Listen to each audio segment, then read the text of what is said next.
Bonjour et bienvenue au Minute Marché de Generali Investments Europe en compagnie de Marc Faber avec qui nous allons passer en revue l'actualité des marchés financiers mais aussi les perspectives. Marc, bonjour. Bonjour Isor. Et avant de rentrer dans le vif du sujet, je vous propose de revenir très vite sur ces dernières semaines.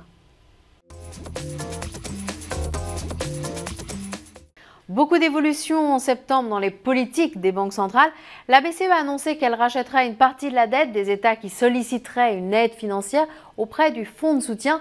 D'ailleurs, à ce propos, la Cour constitutionnelle allemande a donné son feu vert au MES, mécanisme européen de stabilité, qui doit remplacer l'actuel FESF. Et puis aux États-Unis, la Réserve fédérale a présenté un nouveau programme d'assouplissement quantitatif pour soutenir la croissance. Donc on le voit, des actions concrètes en perspective, comme le souhaitaient les marchés.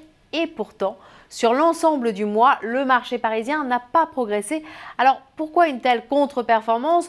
Tout d'abord, les investisseurs s'inquiétaient de voir que fin septembre, aucun pays de la zone euro n'avait demandé une aide financière, pas même l'Espagne, dont la situation était critique. La crise y était devenue non seulement économique, mais aussi politique et sociale.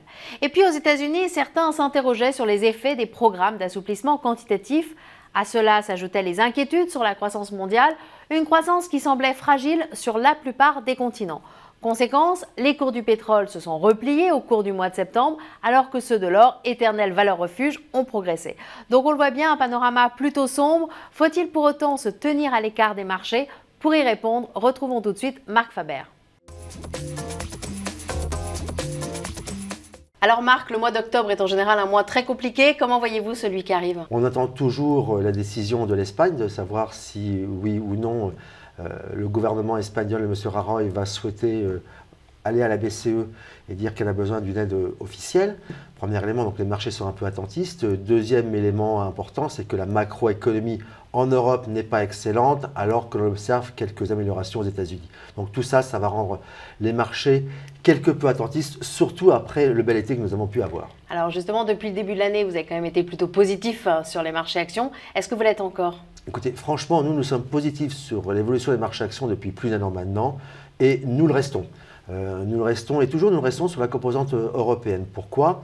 Bien, tout simplement parce que les entreprises, certes, subissent la macroéconomie, mais il faut bien voir que les entreprises, ce sont des animaux qui sont vivants. Donc il y a une certaine décorrélation en quelque sorte. Elles s'adaptent, et puis c'est là où on retrouve tous les talents des gérants et tous les talents aussi, je dirais, de nos entreprises, c'est qu'elles savent aller vers d'autres marchés, elles savent aussi s'adapter à une conjoncture qui est un peu plus morose, et sincèrement, compte tenu aujourd'hui de la prime de risque qui existe entre le marché action et d'autres marchés, et je pense entre autres au marché de taux d'intérêt, ça serait dommage de se priver d'une potentialité de rendement plus attractif.